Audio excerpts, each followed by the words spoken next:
একদিন এক ভীষণ কিপ্টে বাবুর বাড়িতে একজন অতিথি এলো। বাবু তার ছেলে মন্টুকে বলল, শোন, আধ কেজি দারুণ মানের মিষ্টি নিয়ে আয়। মন্টু বেরিয়ে গেল, আর অনেকক্ষণ পর ফিরে এলো। বাবু জিজ্ঞেস করলো, মিষ্টি কোথায়?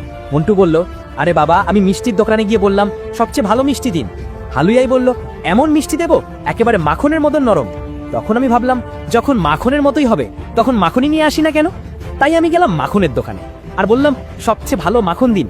দোকানদার বলল, এমন মাখন দেবো একেবারে মধুর মতো মিষ্ট। তখন আমি আবার ভাবলাম, যখন মধুর মতোই হবে তখন মধুই নিয়ে আসি না কেন?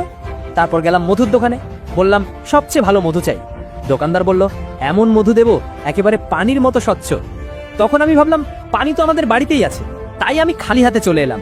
বাবু হেসে বলল, ওরে বাবু, দারুণ কাজ করেছিস, কিন্তু তাও তুই একটা ক্ষতি করেছিস। ছেলে অবাক হয়ে বলল, কোন ক্ষতি বাবা?